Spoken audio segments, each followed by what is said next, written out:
Hello guys, good morning everyone. Radhe Radhe Jai Shri Krishna to all. This side Ruby Tyagi. We warmly welcome everyone to the Sadhana Viz Academy platform. I'm good and I hope you are also doing very well. Let's begin today's current affairs. आज की current affairs में क्या खास है जो हमारे exam purpose से काफी इंपोर्टेंट होगी, तो आइए देखते हैं अपनी फर्स्ट न्यूज। हमारी फर्स्ट न्यूज में क्या दिया हुआ है। जैसे कि आप सब जानते हैं कि पुतिन अभी अमेरिका गए थे ट्रंप से मिलने के लिए। उन दोनों ने मीटिंग की, रूस वॉर और यूक्रेन वॉर को लेकर चर्चा हुई। किस लिए ये चर्चा हुई? तो जैसे कि ट्रम्प बार बार भारत पर टैरिफ लगा रहे थे, क्योंकि भारत रशिया से ऑयल खरीद रहा था, इसीलिए ट्रम्प ने भारत पर टैरिफ लगाए कि आप अगर वहां से ऐसे ही ऑयल खरीदते रहेंगे तो और भी आप पर टैरिफ बढ़ाया जाएगा। इसके चलते हुए पुतिन ने ट्रम्प से मीटिंग की और वो अमेरिका गए। वहां जब वो गए उससे पहले भी उन्होंने कॉल पर मोदी जी से बात की और वहां से आने के बाद भी पुतिन ने मोदी जी से बातचीत की फोन पर। क्या क्या बातचीत हुई वहां पर ट्रंप के साथ में, वो सब उन्होंने मोदी जी को बताया। यही सब चीजें वहां पर हुई। तो इसी से रिलेटेड न्यूज है कि पुतिन गए थे अमेरिका। वहां पर जाने से पहले भी उन्होंने मोदी जी से बातचीत की और आने के बाद भी उन्होंने बातचीत की और वहां पर क्या क्या हुआ ये सब चीजें बताई। तो ये हमारे लिए इंपोर्टेंट है। ज्यादा डिटेल में ना जानकर सिर्फ थोड़ा ब्रीफली जानेंगे। डिटेल में हम इसमें अलग क्लास बनाएंगे, इस पर बातचीत करेंगे। आइए देखते हैं अमेरिकी राष्ट्रपति डोनाल्ड ट्रंप और रूसी राष्ट्रपति व्लादिमीर पुतिन की अलास्का शिखर, ये कहां पर हुई? अलास्का शिखर में वार्ता हुई 15 अगस्त 2025 के 2 दिन बाद। मीन 16 अगस्त को ये मीटिंग हुई थी और 18 अगस्त को पुतिन ने मोदी जी को कॉल करके ये सब चीजें बताई। पुतिन ने भारत के प्रधानमंत्री नरेंद्र मोदी जी से फोन पर बातचीत की। बातचीत के मुख्य बिंदु क्या थे? तो वो था यूक्रेन मुद्दा, कि पुतिन ने मोदी को ट्रंप के साथ अपनी हालिया बातचीत के बारे में जानकारी दी। मोदी ने इस दौरान भारत का लंबे समय से चला आ रहा रुख दोहराया कि यूक्रेन संकट का समाधान संवाद और कूटनीति से होना चाहिए और शांति और स्थिरता ही सबसे सही मार्ग है।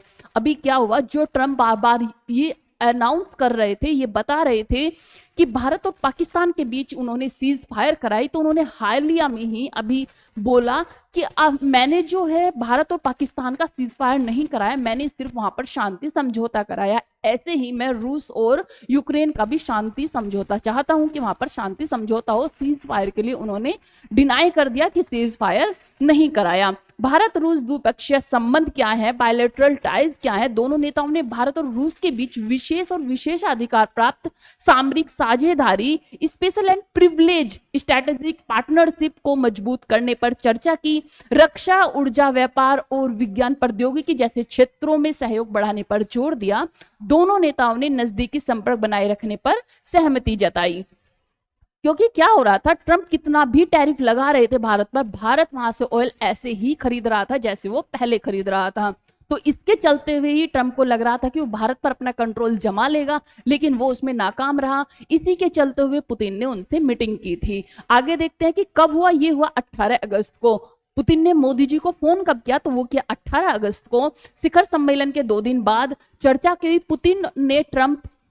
ट्रंप पुतिन वार्ता की जानकारी दी। मोदी ने यूक्रेन संकट का शांतिपूर्ण हल निकालने पर जोर दिया। भारत रूस संबंध, द्विपक्षीय सहयोग और सामरिक साझेदारी को और गहरा करने के बीच बातचीत हुई। ये थी हमारी फर्स्ट न्यूज। सेकंड देखते हैं अभी क्या हुआ है कि राहुल गांधी ने इलेक्शन कमीशन पर एलिगेशन लगाया है कि उन्होंने जितने जो ये इलेक्शन होते हैं इनमें वो धांधलेबाजी करती है, चीटिंग करती है। तो इसी के चलते हुए क्या हुआ है कि राहुल गांधी ने जो ये चीजें बताई हैं, अभी उन्होंने पूरा एक लिस्ट निकाल कर और पब्लिकली दिखाई थी कि इतने लोग हैं जो कि वैलिड नहीं थे, फिर भी उन्होंने वोट दी।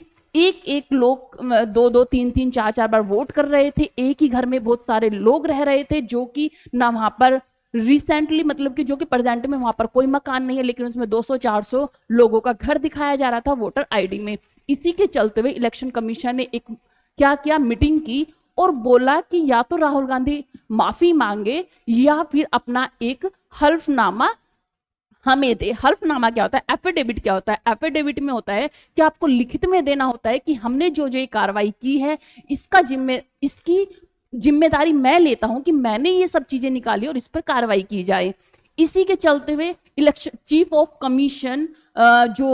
ऑफ कमिश्नर है, उन्होंने, जो कि ज्ञानेश कुमार है, उन्होंने बोला कि आपको एक एफिडेविट देना पड़ेगा, हल्फनामा देना पड़ेगा, जिसमें कि आपको ये दिखाना होगा, निश्चित करना होगा कि ये मैं राहुल गांधी इन सब चीजों की जिम्मेदारी लेता हूं। इसी के चलते हुए ये मीटिंग हुई थी। इनसे काफी क्वेश्चंस भी किए गए, मीडिया ने कुछ क्वेश्चंस किए कि भाई ये सब चीजें क्यों हुई, कैसे कैसे ये सब चीजें की गई। तो इस पर भी हम एक अलग क्लास लेकर आएंगे और उसमें डिटेल में चर्चा करेंगे। तो ये सब चीजें हुई कि you means Rahul Gandhi have to give an affidavit or apology to the nation. If within 7 days affidavit is not given, then it means allegations are wrong. Means अगर आप affidavit देते हो तो ही हम इन allegation को मानेंगे और इस पर कार्रवाई करेंगे। अगर आप ये affidavit नहीं देते हो तो इस allegation को हम मान्य नहीं मानेंगे, हम उसे रिजेक्ट, मतलब कि ये मान लेंगे कि ये सब सच नहीं था। तो इसी के चलते हुए आइए थोड़ा देखते हैं इस पर ब्रीफ, थोड़ा डिटेल में। चुनाव आयोग ईसी इलेक्शन कमीशन ने कांग्रेस नेता राहुल गांधी को चेतावनी दी है कि वो 7 दिनों के भीतर हल्फनामा एफिडेविट जमा करे या देश के प्रति माफी मांगे। यह आदेश कर्नाटक विधानसभा क्षेत्र में मतदाता सूची पर कथित हेरफेर, जो राहुल गांधी ने एलिगेशन लगाया वो लगाया था कर्नाटक विधानसभा क्षेत्र में जो मतदाता सूची है उस पर लेकर उन्होंने एलिगेशन लगाया था इलेक्शन कमीशन पर। कथित हेरफेर के आरोप के संदर्भ में दिया गया है। चुनाव आयोग की मांग क्या है कि राहुल गांधी से अनुरोध है कि वे अपने दावों को शपथ पत्र रूप में जमा करें, अंडर ओथ एफिडेविट के तहत जमा करें, नहीं तो फिर ये मान्य नहीं होगा। यदि 7 दिन के भीतर हल्फनामा नहीं दिया गया तो चुनाव आयोग का कहना है कि उनके आरोप गलत माने जाएंगे। चुनाव आयोग की दलील क्या है? यदि आरोप 1,50,000 लोगों के खिलाफ है तो सभी मतदाताओं को बिना सबूत के नोटिस नहीं दिया जा सकता। ईसी ने कहा कि चुनाव प्रक्रिया पूरी तरह पारदर्शी है और वोट थेफ्ट, जो वोट चोरी जैसी शिकायतें हैं वो आधारहीन है। इससे आगे क्या था कि ईसी ने, जो इलेक्शन कमीशन ने, यह भी स्पष्ट किया कि 45 दिनों के भीतर कोई शिकायत दर्ज न होने पर चुनाव याचिकाएं न्यायालय में नहीं उठाई जा सकती। अगर 45 दिन के अंदर अंदर आपको करना है तो आप न्यायालय में जा सकते हो, अदरवाइज आप वहां पर नहीं जा सकते 45 दिनों के बाद। आयोग ने जोर देकर कहा कि कोई भी राजनीतिक दल भेदभाव का पात्र नहीं है, सभी दलों को समान माना जाता है। उन्होंने अपनी मीटिंग में कहा, कॉन्फ्रेंस में कहा कि हमारे लिए दोनों ही दल बराबर हैं, अपोजिशन भी और प्रेजेंट गवर्नमेंट भी, दोनों हमारे लिए बराबर हैं, हमने इसमें कोई भी हेरफेर नहीं किया है। इसके लिए इनको बोला गया। राहुल गांधी ने कथित मतदाता सूची में हेरफेर के आरोप लगाए। ईसी ने इसे गंभीर आरोप मानते हुए शपथ पत्र के माध्यम से सबूत प्रस्तुत करने को कहा। जबकि ऐसा भी हो रहा है, मैं थोड़ा ब्रीफली बता देती हूँ कि अखिलेश यादव ने ये बोला है कि हमने ऑलरेडी हल्फनामा दे रखा है, एफिडेविट सबमिट कर रखा है, उस पर आज तक कोई कार्रवाई नहीं हुई है, फिर राहुल गांधी से हल्फनामा क्यों मांगा जा रहा है। तो ये सब चलते हुए इस न्यूज की चर्चा आई थी। आइए थोड़ा इस पे क्वेश्चन देख लेते कि इस पर क्वेश्चन क्या बन सकता है। केंद्र का चुनाव आयोग ईसी इलेक्शन कमीशन ने राहुल गांधी को 7 दिनों के भीतर हल्फनामा जमा करने या माफी मांगने के लिए क्यों कहा है? तो उन्हें इसलिए कहा गया है क्योंकि कर्नाटक विधानसभा क्षेत्र में मतदाता सूची में कथित हेरफेर के आरोप के कारण उन्हें ये जमा करने के लिए कहा गया है। जैसे कि आप सब जानते हैं कि बारिश का काफी प्रभाव हो रहा है, बारिश इतनी ज्यादा अब की बार पड़ रही है, ये तो आप सब देख ही रहे होंगे। लेकिन जो पर्वतीय क्षेत्र है, जो पहाड़ी क्षेत्र है, वहां पर वर्षा अगर अधिक पड़ने लगे तो वहां हानिकारक बन जाती है। क्योंकि जैसे आप दिल्ली में भी देख रहे होंगे, काफी हर तीसरे दिन यहाँ पे बारिश हो रही है, लेकिन इतनी ही बारिश, इससे भी ज्यादा बारिश अगर पहाड़ी इलाकों में पड़ जाए तो वहां पर बाढ़ आने की संभावना बढ़ जाती है, लैंडस्लाइड होने की संभावनाएं बढ़ जाती है। इसी के चलते हुए जैसे कि आपने अभी देखा होगा कि कस्तीवाड़ा में क्या हुआ था कि बाढ़ आ गई थी बादल फटने के कारण। ऐसे ही एक और कश्मीर के कठुआ जिले में, कहां पर, जम्मू कश्मीर के कठुआ जिले में भारी वर्षा के कारण बाढ़ और विनाश हुआ। इस दौरान एक गांव प्रभावित हुआ और वहां फंसे लोगों को बचाने के लिए सेना के जवानों ने राहत और बचाव कार्य किए। सेना वहां पर लगी हुई है सबको बचाने में कि कोई भी, क्योंकि क्या होता है जब भी बादल फटता है या लैंडस्लाइड होती है तो वहां पे बहुत ज्यादा जनहानि की, बहुत ज्यादा क्या होता है वहां पे हानियां होती हैं, कितने लोग मारे जाते हैं, कुछ दब जाते हैं, घायल हो जाते हैं, इन सभी के चलते हुए बहुत बुरी हालत है वहां पर। तो ऐसे ही अभी जो कस्तीवाड़ा था वहां पर अचानक आया था, ऐसे ही अभी उत्तरकाशी में भी आया था। तो ये सब क्या हो रहा है, इन सब की वजह है बारिश का ज्यादा पड़ना और बादल का फटना। तो ये हमारी न्यूज थी। नेक्स्ट चलते हैं, हाल ही में नागालैंड के राज्यपाल ला गणेशन का निधन हो गया है। जो ला गणेशन थे उनका निधन हो गया है, और नागालैंड के अब जो दूसरे गवर्नर बनाए गए वो कौन बनाए गए, तो वो बनाए गए जो मणिपुर के प्रेजेंट में राज्यपाल है, उन्हें ही वहां का राज्यपाल बनाया गया है। तो आइए देखते हैं, नागालैंड के राज्यपाल ला गणेशन का निधन हो गया है। वो 80 वर्ष के थे और 15 अगस्त 2025 को चेन्नई के एक अस्पताल में उनका निधन हुआ। उनकी मृत्यु के बाद राष्ट्रपति द्रौपदी मुर्मू ने मणिपुर के, कहां के, मणिपुर के राज्यपाल अजय कुमार भल्ला को, किन्हें, अजय कुमार भल्ला को नागालैंड के राज्यपाल के लिए अतिरिक्त कार्यभार संभाला है। जैसे कि आप सब जानते हैं कि 2 स्टेट के या एक से अधिक स्टेट का एक ही गवर्नर हो सकता है, तो इसीलिए जो मणिपुर के गवर्नर है उन्हें ही नागालैंड के गवर्नर नियुक्त किया गया है, उन्हें कार्यभार संभालने के लिए दिया गया है, जो अतिरिक्त कार्यभार है संभालने के लिए दिया गया है। आइए नेक्स्ट चलते हैं। जैसे कि आप सभी जानते हैं कि अभी जो हमारे उपराष्ट्रपति है धनखड़ जी, उन्होंने अपना रिजाइन दे दिया था। अब उसके लिए जो चुनाव होना है, उसके लिए जो लोग नामित किए गए हैं वो है सीपी राधाकृष्णन, जो कि एनडीए के कैंडिडेट हैं। और क्योंकि एनडीए की यहाँ पर क्या है, बहुमत है, तो इसीलिए मैक्सिमम चांसेस है कि यही हमारे उपराष्ट्रपति बने, वाइस प्रेसिडेंट बने। तो सीपी राधाकृष्णन जी को इसके लिए निर्वाचित किया गया है। आइए नेक्स्ट न्यूज पर चलते हैं। अभी क्या हुआ है, इसरो ने हाल ही में किस राज्य में पासंग वांगचुक सोना अंतरिक्ष प्रयोगशाला का उद्घाटन किया है, तो ये क्या है, अरुणाचल प्रदेश में। कहां पर क्या है, अरुणाचल प्रदेश में। आइए देखते हैं इसके बारे में थोड़ा डिटेल में। ये है वानसंग, क्या है, वांगचू सोना इसरो स्पेस लैब, जिसका उद्घाटन किया गया है। इसके बारे में थोड़ा जान लेते हैं कि ये किसके नाम पर रखा गया और ये किस किस से रिलेटेड है। तो आइए देखते हैं कि भारतीय अंतरिक्ष अनुसंधान संगठन इसरो और मुस्कान फाउंडेशन ने, किसने, इसरो के साथ किसने मिलकर किया है, तो ये मिलकर किया है मुस्कान फाउंडेशन के सहयोग से अरुणाचल प्रदेश के दूरंदाज में स्थित, कहां पर, मैचकुआ में स्थित गवर्नमेंट हायर सेकेंडरी स्कूल में एक अत्याधुनिक अंतरिक्ष प्रयोगशाला स्थापित की गई है। इस प्रयोगशाला का उद्घाटन 16 अगस्त को किया गया। 16 अगस्त 2025 को अरुणाचल प्रदेश के शिक्षा मंत्री कौन है, तो वो है पासंग, कौन है, पासंग डोरजी सोना। कौन है, पासंग डोरजी सोना ने किया है। इस प्रयोगशाला का नाम उनके दिवंगत पिता श्री पासंग वांगचुक सोना के सम्मान में रखा गया है। जो अभी वहां के शिक्षा मंत्री वो कौन है, पासंग है। पासंग का पूरा पासंग डोरजी सोना है, लेकिन इनके जो पिता थे जिनका निधन हो चुका है उनके सम्मान में यह बनाया गया। उनका नाम क्या था, पासंग, श्री पासंग वांगचुक सोना था, उन्हीं के नाम पर इस लैब का उद्घाटन किया गया है, सम्मान में रखा गया। मंत्री ने उद्घाटन के दौरान कहा कि यह प्रयोगशाला उनके पिता की शिक्षा और जिज्ञासा के प्रति अडिग विश्वास का प्रतीक है। उन्होंने उम्मीद जताई कि यह प्रयोगशाला छात्रों को विज्ञान और प्रौद्योगिकी में उत्कृष्टता की ओर प्रेरित करेगी। इस पहल का उद्देश्य छात्रों को अंतरिक्ष विज्ञान और प्रौद्योगिकी में व्यवहारिक अनुभव प्रदान करना है, जिससे उनकी जिज्ञासा, नवाचार और वैज्ञानिक सोच को बढ़ावा दिया जाएगा या फिर उसे बढ़ावा मिलेगा। इस अवसर पर शियोमी, कौन है, शियोमी जिले के उपयुक्त आयुक्त ली कौन है, ली बागरा, स्कूल शिक्षा के उप निदेशक टांडे ढाबी, मुस्कान फाउंडेशन के मुख्य परिचालन अधिकारी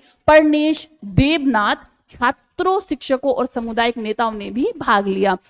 मुस्कान फाउंडेशन के मुख्य परिचालक कौन है, तो वो है परनेश देवनाथ। कौन है, परनेश देवनाथ। आइए चलते हैं नेक्स्ट पर कि इसरो के बारे में थोड़ा जान लेते हैं कि इसरो की स्थापना कब हुई, उनके फर्स्ट संस्थापक कौन थे, किसने उसे स्थापित किया, तो ये सब देखते हुए चलते हैं। जैसे कि आप सब जानते हैं जो इसरो की स्थापना है वो 1969 में की गई थी। 1969 में इसरो की स्थापना की गई थी। किसने थी, तो जो स्थापना की थी वो थी डॉक्टर विक्रम साराभाई ने। डॉक्टर विक्रम साराभाई को भारतीय अंतरिक्ष कार्यक्रम के जनक माना जाता है। क्या माना जाता है, डॉक्टर विक्रम साराभाई को भारतीय अंतरिक्ष कार्यक्रम का जनक माना जाता है, क्योंकि इन्होंने ही इसकी स्थापना की थी। उनके नेतृत्व में भारत ने अंतरिक्ष अनुसंधान के क्षेत्र में महत्वपूर्ण कदम उठाए, जिनमें पहले उपग्रह आर्यभट्ट का प्रक्षेपण शामिल है। सबसे पहले जो उपग्रह किया गया था वो कौन सा उपग्रह था, वो था आर्यभट्ट का प्रक्षेपण किया गया था। नेक्स्ट इसरो के अध्यक्ष, जो पहले अध्यक्ष बने थे वो भी यही बने थे, डॉक्टर विक्रम साराभाई। कब तक रहे ये? 1969 से 1971 तक पहले अध्यक्ष रहे। कार्यकाल इनका कितना था? 1969 से लेकर 1971 तक। योगदान क्या था? इसरो की नींव रखने और अंतरिक्ष अनुसंधान के क्षेत्र में भारत की अग्रणी भूमिका सुनिश्चित करने में महत्वपूर्ण योगदान दिया। तो इसरो की स्थापना कब हुई थी? 1969 में। पहले जो अध्यक्ष थे वो कौन थे? तो वो थे साराभाई, और जो स्थापना की थी वो भी साराभाई ने ही की थी, और इनके जनक भी उन्हें ही माना जाता है, विक्रम साराभाई को। नेक्स्ट चलते हैं, वर्तमान अध्यक्ष कौन है? तो हमारे जो इसरो के वर्तमान अध्यक्ष है 2025 में, वो है डॉक्टर वी नारायणन। कौन है? Doctor V Narayanan. कार्यकाल कब आरंभ हुआ? तो अभी ये जनवरी में ही नियुक्त किए गए थे, 14 जनवरी 2025 से। इसरो के अध्यक्ष और अंतरिक्ष विभाग के सचिव हैं।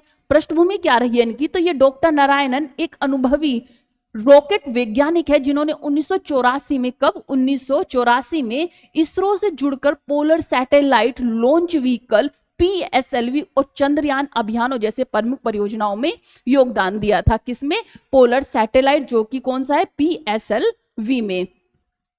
नेक्स्ट चलते हैं और नेक्स्ट क्वेश्चन देखते हैं। अंतरराष्ट्रीय ओलंपिक समिति IOC ने हाल ही में एथलीटों के लिए मानसिक स्वास्थ्य राजदूतों में से एक के रूप में किसे नियुक्त किया है? तो वो किया है किसे? अभिनव बिंद्रा को। अच्छा, ऑप्शन नहीं दिए हैं तो आइए देखते हैं। अभिनव बिंद्रा को नियुक्त किया है।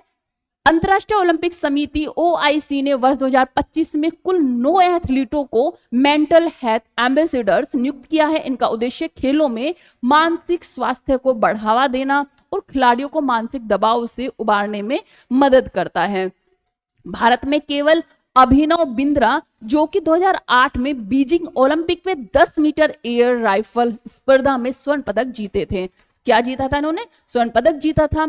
इस भूमिका के लिए चुना गया है। अभिनव बिंद्रा लंबे समय से एथलीटों के मानसिक स्वास्थ्य और कल्याण के लिए कार्य भी कर रहे हैं, और वे IOC की मेंटल हेल्थ वर्किंग ग्रुप के सदस्य भी रह चुके हैं, इसलिए उन्हें वहां का एम्बेसडर बनाया गया है। किसे बनाया गया है? तो वो बनाया गया है अभिनव बिंद्रा जी को, अभिनव बिंद्रा को। नेक्स्ट चलते हैं। नेक्स्ट क्वेश्चन है हमारा कि अभी मलयालम फिल्म कलाकार संघ का इतिहास रचते हुए मोहनलाल की जगह जिसने अध्यक्ष का पद संभाला, वह कौन है? जो संगठन की पहली महिला अध्यक्ष बनी है, तो वो बनी है कौन? स्मृति। इसका भी ऑप्शन नहीं दिया हुआ है। हाँ, इसका भी ऑप्शन नहीं दिया हुआ है। तो इसमें कौन बनी है? तो ये बनी है स्मृति को बनाया गया है। कौन है स्मृति? तो आइए देखते हैं थोड़ा सा इनके बारे में। श्वेता मेनन को बनाया गया है। स्मृति को श्वेता मेनन को बनाया गया है। अगस्त 2025 में हुए महत्वपूर्ण चुनाव में श्वेता मेनन को अम्मा association of Malayalam movie artist का पहली महिला अध्यक्ष पद प्राप्त हुआ है। वो पहली महिला अध्यक्ष बनी है। कौन? श्वेता मेनन। श्वेता मेनन कहाँ? किसकी? अम्मा फाउंडेशन की पहली अध्यक्ष बनी है। अम्मा की फुल फॉर्म क्या है? Association of Malayalam movies artist. संगठन 3 दशक से पुरुष प्रधान नेतृत्व से आगे बढ़कर महत्वपूर्ण बदलाव का अनुभव कर रहा है। इस चुनाव में उन्होंने वरिष्ठ अभिनेता कौन है? देवन को पराजित किया 159 वोट्स बनाम 132 वोट, जिसमें यह जीत और भी निर्णायक और ऐतिहासिक बन गई है कि 159 इन्होंने वोट हासिल किए हैं। नेक्स्ट है, इसी में इस बदलाव से अम्मा के नेतृत्व में पहली बार महिला न केवल प्रमुख पद पर पहुंची है, बल्कि महिला साझेदारी और प्रतिनिधित्व की मजबूत दिशा की उम्मीद जगाई है। इस चुनाव से संकेत मिलता है कि अम्मा के शीर्ष पदों पर अब और अधिक लिंग समानता और समावेशिता की राह खुल रही है। मोहनलाल के नेतृत्व वाली पिछली कार्य समिति, जो हेमा कमेटी रिपोर्ट के बाद इस्तीफा दे चुकी थी, के बाद एक नई शुरुआत की तरह देखा जा रहा है। आइए देखते हैं किस संगठन ने 15 अगस्त 2025 से पूरे देश में फास्टैग वार्षिक पास सुविधा लागू की है? तो ये किसने की है? ये की है भारतीय राष्ट्रीय राजमार्ग प्राधिकरण ने, नाही ने। किसने? नाही ने। तो ये भारतीय राष्ट्रीय राजमार्ग प्राधिकरण ने 15 अगस्त 2025 में पूरे देश में फास्टैग वार्षिक पास सुविधा लागू की है। इसके बारे में थोड़ा जान लेते हैं कि क्या है ये। भारतीय राष्ट्रीय राजमार्ग प्राधिकरण है, national highway authority of India जिसे नाही बोलते हैं। भारतीय राष्ट्रीय राजमार्ग प्राधिकरण ने लगातार मार्ग यात्रा को अधिक सुविधाजनक बनाने के उद्देश्य से 15 अगस्त को, कब 15 अगस्त 2025 से पूरे देश में फास्टैग वार्षिक पास, एनुअल पास सुविधा शुरू की है। यह एक पूर्व भुगतान प्रणाली है जो निजी वाहनों जैसे कार, जीप, वैन के लिए लागू है। मोर्थ क्या है? Minister of road transport and highways ने इस पहल की घोषणा की है, लेकिन कार्यान्वयन और संचालन की जिम्मेदारी नाही की है। किसकी है? नाही की है। नेक्स्ट न्यूज है हमारी, आइए देखते हैं कि किसने दिल्ली में 15 अगस्त 2025 को स्वतंत्रता दिवस पर क्या घोषणा की है कि किसने दिल्ली में 15 अगस्त 2025 से अटल कैंटीन शुरू करने की घोषणा की है, जहां 5 रुपए में भोजन मिल सकेगा। तो ये की है मुख्यमंत्री रेखा गुप्ता ने। किसने? मुख्यमंत्री रेखा गुप्ता ने की है कि जो मजदूर लोग हैं, जो गरीब हैं, उनके लिए क्या होगा? 5 रुपए में खाना उपलब्ध कराया जाएगा, जिसे अटल कैंटीन के नाम से चलाया जाएगा। आइए देखते हैं, इसके बारे में भी थोड़ा सा जान लेते हैं कि दिल्ली की मुख्यमंत्री रेखा गुप्ता ने 15 अगस्त 2025 को अपने स्वतंत्रता दिवस के भाषण में घोषणा की है कि उनके नेतृत्व में दिल्ली सरकार अटल कैंटीन योजना शुरू करेगी, जिसमें श्रमिकों को केवल 5 रुपए में पूरा भोजन उपलब्ध कराया जाएगा। ऐसे ही एक बार यही इसी तरह की जो योजना थी वो राजस्थान में भी चलाई गई थी, अब इसी के उस पर यहाँ पर भी चलाई जा रही है, दिल्ली में भी योजना चलाई जा रही है। नेक्स्ट न्यूज है हमारी, बिहार सरकार ने किस आईआईटी के साथ साझेदारी की है ताकि अपने इंजीनियरों को एआई सक्षम पुल और सड़क डिजाइन व प्रबंधन में प्रशिक्षण दिया जा सके। तो ये चलाई है आईआईटी दिल्ली के साथ। किसके? आईआईटी दिल्ली के साथ में बिहार ने मिलकर ये चलाया, जिससे कि एआई के जो सक्षम पुल हैं या फिर सड़क है उन पे ये अच्छे से काम कर सके, अच्छे से उन्हें बना सके, प्रशिक्षण कर सके। इसके बारे में भी थोड़ा डिटेल में देख लेते हैं कि बिहार सरकार ने सड़क निर्माण विभाग आरसीडी के माध्यम से आईआईटी दिल्ली के साथ साझेदारी की है। इस सहयोग का उद्देश्य एक 6 महीने का परमानेंट पाठ्यक्रम शुरू करना है, जिसमें राज्य के सरकारी इंजीनियरों को एआई सक्षम पुल डिजाइन, मॉनिटरिंग और रखरखाव का प्रशिक्षण दिया जाएगा। यह पहल Bihar state bridge management and maintenance policy 2025 का हिस्सा है, जो देश की पहली राज्य स्तरीय नीति है और ड्रोन आधारित क्या है? जो कि ड्रोन आधारित निरीक्षण, सेंसर डेटा, वास्तविक समय संरचनात्मक स्वास्थ्य मॉनिटरिंग जैसे अत्याधुनिक तकनीकों को शामिल करती है। तो ये देश की पहली ऐसी राज्य स्तरीय नीति है। नेक्स्ट इसी में देखते हैं, पाठ्यक्रम सितंबर 2025 से शुरू होगा। जो इसका जो प्रशिक्षण है वो कब से शुरू होगा? तो वो होगा सितंबर से इसे शुरू किया जाएगा। इसमें 100 से अधिक इंजीनियर शामिल होंगे, जो bridge health index, strain gauge और टिल्ट मीटर आधारित रियल टाइम मॉनिटरिंग तथा एल्गोरिथम आधारित मेंटेनेंस प्रायोरिटी इंडेक्स लागू करना सीखेंगे। तो ये सब चीजें हुई। नेक्स्ट चलते हैं, नेक्स्ट न्यूज है हमारी, हाल ही में भारत और श्रीलंका की नौसेना के बीच संयुक्त युद्धाभ्यास सिलिनेक्स 25 का कौन सा संस्करण आरंभ किया गया? तो वो किया गया 12वां। कौन सा? 12वां संस्करण शामिल किया गया है। ये भारत के 2 जहाज हैं जो इस अभ्यास में शामिल हुए हैं। आइए देखते हैं इसके बारे में थोड़ा सा कि 12वां ये संस्करण है, 12th एडिशन है। भारत और श्रीलंका के बीच, नौसेना के बीच SLINEX Sri Lanka Indian naval exercise का 12वां संस्करण 14 से 18 अगस्त 2025 तक श्रीलंका के कोलंबो में आयोजित हुआ है। कहां पर आयोजित किया गया है? इसे श्रीलंका के कोलंबो में आयोजित किया गया है। और कब तक हुआ? ये 18 अगस्त तक हुआ है, कि ये 14 अगस्त से 18 अगस्त तक हुआ है। इस अभ्यास का उद्देश्य दोनों देशों की नौसेनाओं के बीच सामरिक सहयोग, अंतर संचालनता और समुद्री सुरक्षा में सुधार करना है। इसमें भारतीय नौसेना के आईएनएस राणा कौन कौन शामिल किए हुए हैं? तो भारत की जो नौसेना के वो INS Rana guided missile destroyer और आईएनएस ज्योति, दूसरा कौन सा जहाज शामिल किया गया आईएनएस ज्योति, जो कि फ्लीट टैंकर ने भाग लिया है, जबकि श्रीलंका के जो नौसेना है उनकी ओर से सिलीनेस विजय भाऊ और सिलीनेस सूर्या ने भाग लिया है। अभ्यास के दोनों देशों के विशेष बल इकाइयों ने भी भाग लिया। अभ्यास को 2 चरणों में विभाजित किया गया था। पहला चरण कोलंबो बंदरगाह पर, जो कि 14 से 16 अगस्त तक हर्बल फेज में, और जो दूसरा चरण है वो 17 से 18 अगस्त तक समुद्र में सी फेज में आयोजित किया गया। आपको याद रखना है इसमें कि ये कौन से सिलीनेक्स है, किस किस के बीच है, भारत और श्रीलंका के बीच है। कौन सा एडिशन था, 12वां एडिशन था। हमारे कौन से जहाज शामिल हुए, तो हमारे हुए आईएनएस राणा और आईएनएस ज्योति उसमें शामिल हुए। तो ये थी हमारी भारत और श्रीलंका के बीच में जो एक्सरसाइज हुई। आइए नेक्स्ट चलते हैं, और नेक्स्ट क्वेश्चन है हमारा कि नासा के अंतरिक्ष यात्री सुनीता विलियम्स और बुच विल्मोर किस कैप्सूल के माध्यम से पृथ्वी पर लौटे थे? तो वो लौटे थे स्पेस एक्स ड्रैगन फ्रीडम से वो पृथ्वी पर लौटे थे। आइए इनके बारे में देखते हैं। जो सुनीता विलियम्स और बुच विल्मोर हैं, ये हैं सुनीता विलियम्स और ये हैं बुच विल्मोर, जो कि अभी पृथ्वी पर लौटे हैं। इनके बारे में थोड़ा देखते हैं कि नासा के अंतरिक्ष यात्री सुनीता विलियम्स और बुच विल्मोर ने 9 महीने बाद पृथ्वी पर वापसी की। वो 9 महीने तक अंतरिक्ष में रहे। कितना? 9 महीने तक अंतरिक्ष में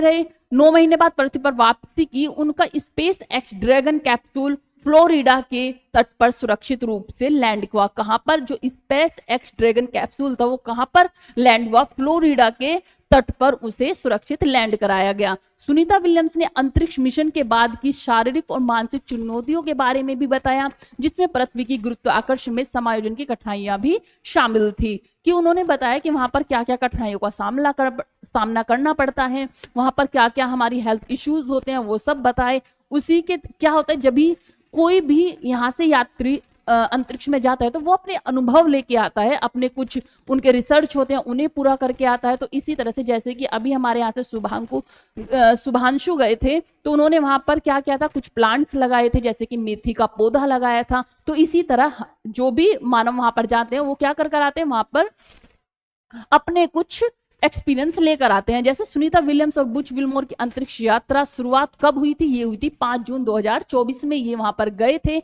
जब उन्हें बोइंग की स्टार लाइनर कैप्सूल में सवार होकर, किस्मर बोइंग की स्टार लाइनर कैप्सूल में सवार होकर आईएसएस के लिए रवाना किया गया था।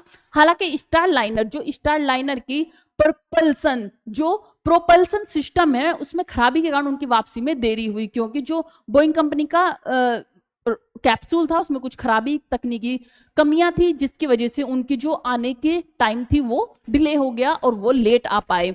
तो क्या हुआ था, प्रपोल्शन सिस्टम में खराबी के कारण उनकी वापसी में देरी हुई। इस दौरान वे आईएसएस पर 286 दिन तक रहे, जहां उन्होंने विभिन्न वैज्ञानिक प्रयोगों और गतिविधियों में भाग लिया। अंततः 18 मार्च 2025 को उन्होंने स्पेस एक्स की ड्रैगन फ्रीडम कैप्सूल में सवार होकर पृथ्वी पर लौटने का अवसर मिला। यह मिशन नासा और स्पेस एक्स की साझेदारी का एक महत्वपूर्ण उदाहरण है। किसका? नासा के साथ किसका वो था? ये था स्पेस एक्स का। तो ये थी हमारी न्यूज। नेक्स्ट चलते हैं। नासा से रिलेटेड ही एक और न्यूज है कि नासा ने वर्ष 2030 तक चंद्रमा पर किस प्रकार का रिएक्टर स्थापित करने की योजना बनाई है? तो उन्होंने योजना बनाई है परमाणु रिएक्टर बनाने की योजना बनाई है। आइए देखते हैं परमाणु रिएक्टर क्या है। नासा ने अपने आर्टेमिस कार्यक्रम के तहत 2030 तक चंद्रमा पर एक परमाणु रिएक्टर स्थापित करने की योजना बनाई है। यह रिएक्टर चंद्रमा पर मानव बस्तियों और अनुसंधान केंद्रों के लिए निरंतर ऊर्जा आपूर्ति सुनिश्चित करेगा, विशेषकर चंद्र रात्रि के दौरान जब सूर्य की रोशनी उपलब्ध नहीं होती। यह पहल नासा की अंतरिक्ष अन्वेषण में अग्रणी भूमिका को मजबूत करेगी और चंद्रमा पर स्थायी मानव उपस्थिति की दिशा में महत्वपूर्ण कदम उठाएगी। भारत की भूमिका और भविष्य की योजनाएं। भारत ने चंद्रयान 3 मिशन भेजा था, जो कहां पर लैंड हुआ था? जो दक्षिणी ध्रुव पर जिसने लैंड किया था, सॉफ्ट लैंडिंग की थी। चंद्रमा पर हमने अपना भी चंद्रयान 3 मिशन भेजा था, जिसने दक्षिणी ध्रुव पर लैंड की थी, सॉफ्ट लैंडिंग की थी, ठीक है, और वो सक्सेसफुल हुआ। इसी के चलते हुए अब नासा ने क्या किया है कि वो अपना एक परमाणु रिएक्टर बनाएगा, जिससे कि वहां पर क्या होगा, जो रात्रि होगी वहां पर ऊर्जा मिले, या फिर जो मानव की वहां पर स्थिति होगी मानव के लिए, और जो वहां के अनुसंधान केंद्र होंगे, मानव बस्तियां होंगी, उन्हें क्या होगा, निरंतर ऊर्जा मिलती रहे। तो परमाणु रिएक्टर स्थापित करने की वहां पर कब तक उनकी योजना है, 2030 तक उनकी योजना है। आइए देखते हैं कि नासा ने चंद्रमा पर 2030 तक परमाणु रिएक्टर स्थापित करने की महत्वाकांक्षी योजना की घोषणा की है, जिसका उद्देश्य चंद्रमा पर स्थायी मानव उपस्थिति सुनिश्चित करना है। नासा की यह पहल चंद्रमा पर ऊर्जा आपूर्ति को स्थिरता और भविष्य के चंद्र मिशनों के लिए आवश्यकताओं को पूरा करने के लिए है। कैसा होगा, तो ये देखने में कुछ इस तरह से होगा। चंद्रमा पर जो परमाणु रिएक्टर बनाया जाएगा उसकी कुछ पिक्चर साझा की गई, तो ये इस तरह से है। अब चंद्रमा पर न्यूक्लियर प्रोजेक्ट होगा किसका, नासा का। नासा कहाँ की जो संस्था है वो है अमेरिका की, यूएसए की संस्था है, इसीलिए यहाँ पर किसका वो लगाया गया है, फ्लैग है, ये है अमेरिका का। आइए नेक्स्ट न्यूज पर चलते हैं।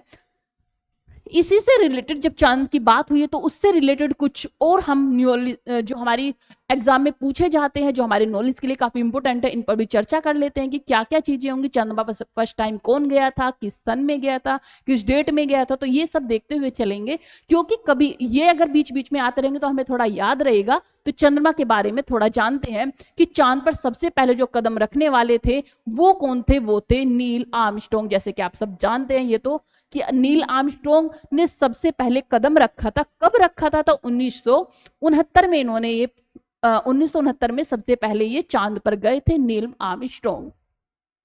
किस देश से थे ये, तो ये अमेरिका से थे। किस रॉकेट से गए थे, तो अपोलो 11 से गए थे, जो कि स्टर्न 5th था, क्या था।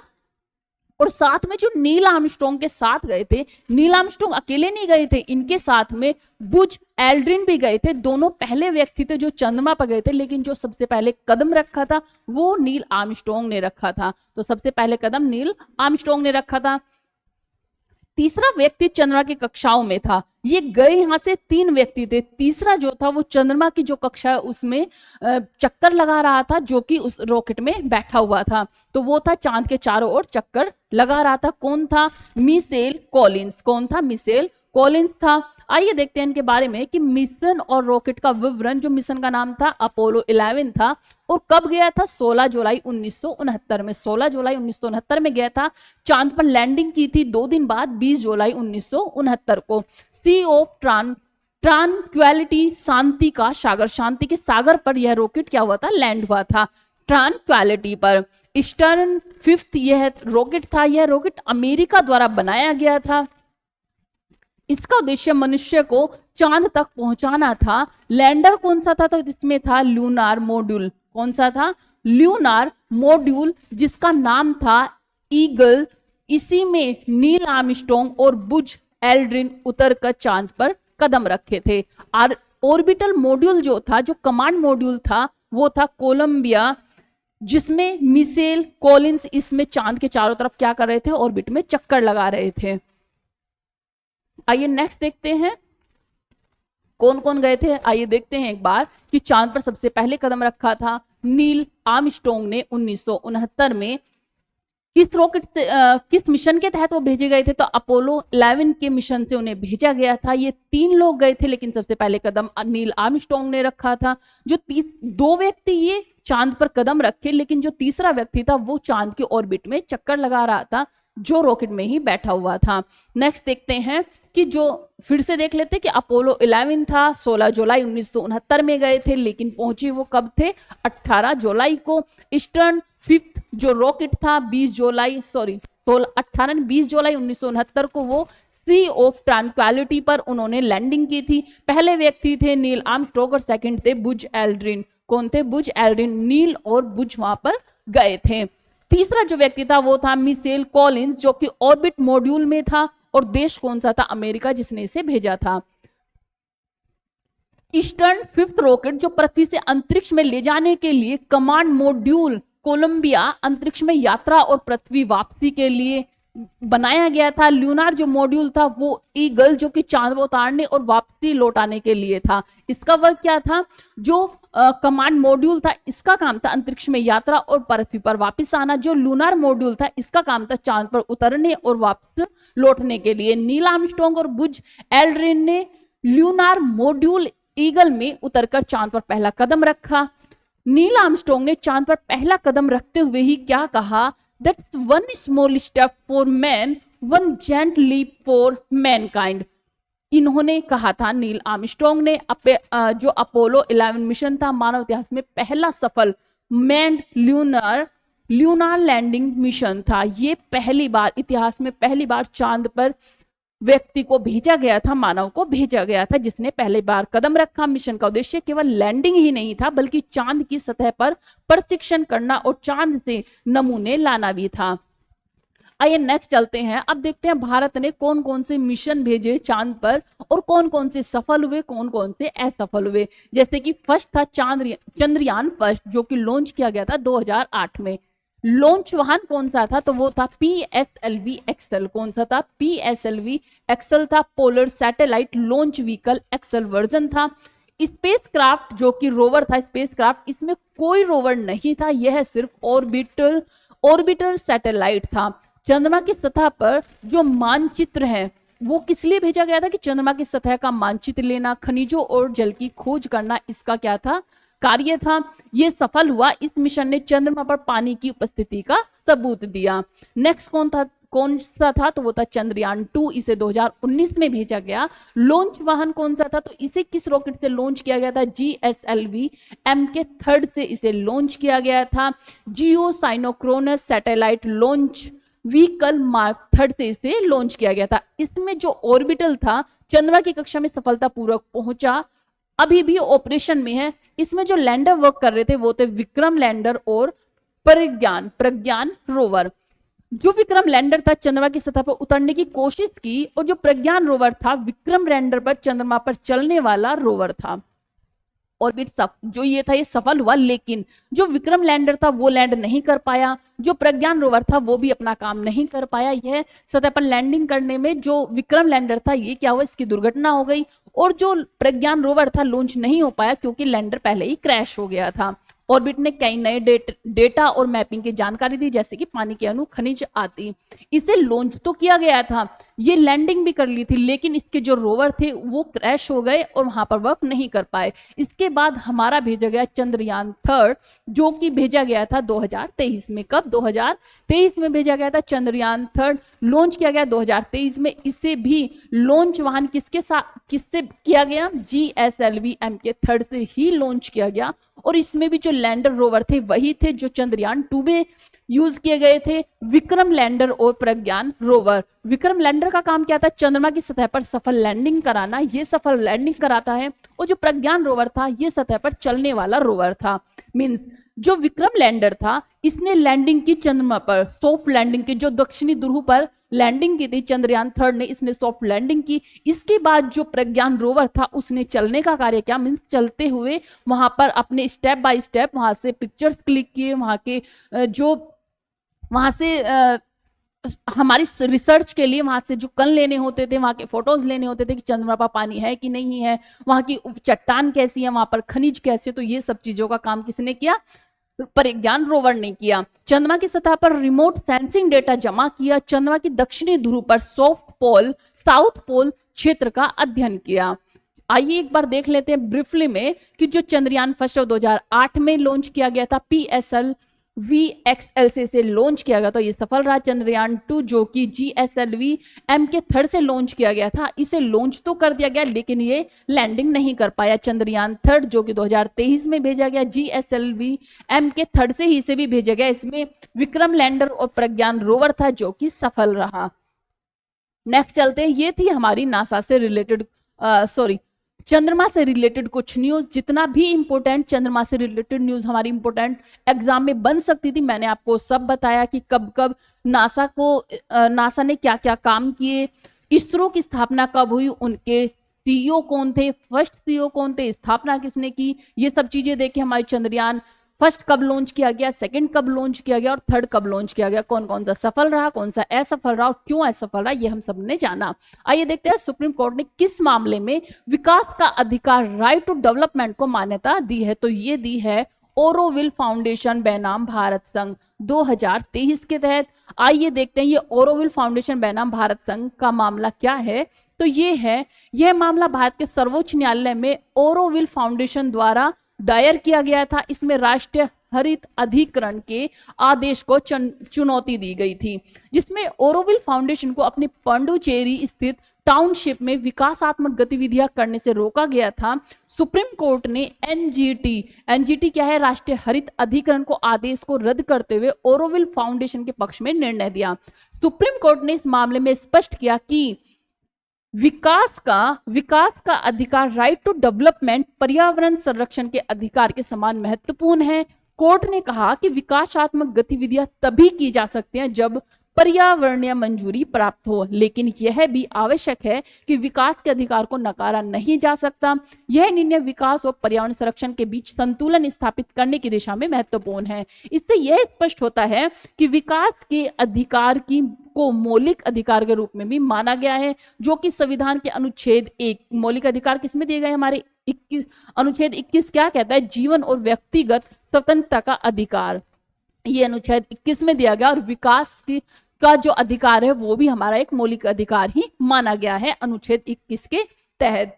आइए देखते हैं जो और ऑप्शन है इन्हें भी देख लेते हैं कि इसमें क्या क्या किया गया था। जो people's union for civil liberties बनाम भारत संघ था, ये 2003 में आया था। ये भी विकास का ही अधिकार था। इसमें क्या होता है, इस मामले में भी सर्वोच्च न्यायालय ने विकास का अधिकार को मौलिक अधिकार के रूप में स्वीकार किया गया था। हालांकि यह ओरोविल फाउंडेशन मामले से पहले का है। केशवानंद भारती में क्या हुआ था, इस मामले में संविधान की मूल संरचना क्या था, जो संविधान की मूल संरचना के सिद्धांत को स्थापित किया गया था।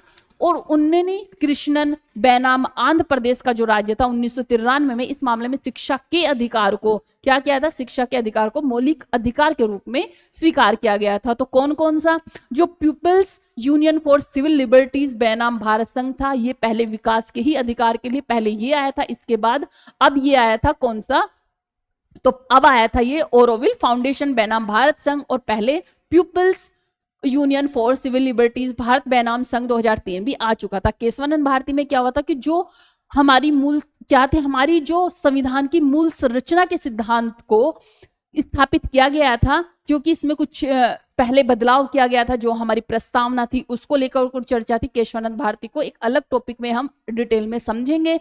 इससे जो 19 कृष्णन बनाम आंध्र प्रदेश राज्य था, इसमें शिक्षा के अधिकार को मौलिक अधिकार बनाया गया था। तो ये थे इस ऑप्शन के बारे में। नेक्स्ट न्यूज चलते हैं हम। प्रधानमंत्री नरेंद्र मोदी ने दुनिया के सबसे ऊंचे रेलवे आर्च ब्रिज का उद्घाटन कहाँ किया, तो ये क्या है, चेनाब नदी पर। कहाँ पर, कश्मीर में। कहाँ पर, कश्मीर में चेनाब नदी पर। आइए देखते हैं इसके बारे में भी, ये हमारी लास्ट न्यूज है। चेनाब ब्रिज के बारे में विशेष जानकारी क्या है कि ये 359 मीटर 1178 फीट का ब्रिज है। इसकी लंबाई 1315 मीटर है, कम से कम 1.3 किलोमीटर है। इसमें जो सामग्री लगी है वो इस्पात और कंक्रीट का इसे बनाया गया है। निर्माण में प्रयुक्त स्टील हुई है 16,000 टन इसमें स्टील यूज की गई है, जिसमें से 12,000 टन भिलाई स्टील प्लांट से आपूर्ति की गई है। वातावरणीय सहनशीलता क्या है कि 260 किलोमीटर पर घंटा तक की हवाओं और भूकंपीय गतिविधियों का सामना करने में यह डिजाइन किया गया है। इसका जो जून 2024 में इसका सफलतापूर्वक प्रशिक्षण किया गया था। यात्रा समय में कमी क्या हुई है, जो कात्रा से श्रीनगर तक की यात्रा है जो कि 5 से 6 घंटे में पूरी की जाती थी, अब ये 3 घंटे में पूरी की जा सकेगी। क्या है कि कात्रा और श्रीनगर तक यात्रा समय 6 से 7 घंटे से घटाकर लगभग 3 घंटे में किया गया है। वंदे भारत एक्सप्रेस उद्घाटन के दिन कात्रा से, कहां पर, कात्रा से श्रीनगर इसे चलाई गई थी, के बीच वंदे भारत एक्सप्रेस ट्रेन की शुरुआत की गई थी। ये थी हमारी करंट अफेयर की न्यूज। आई होप आपको समझ आई होगी। अगर ये न्यूज समझ आई हो तो लाइक, सब्सक्राइब और शेयर जरूर करें। इससे हमें एक मोटिवेशन मिलता है कि हाँ, आपको हमारी वीडियोस अच्छी लग रही हैं और ये क्लास आपके लिए बेनिफिशियल हो रही है। तो जय हिंद, जय भारत। इसके बाद हम देखेंगे सेकेंड पार्ट में करंट अफेयर्स के आज का स्टेट सिक्किम। तो आप दूसरी क्लास को भी मिस नहीं करिएगा। जय हिंद, जय भारत।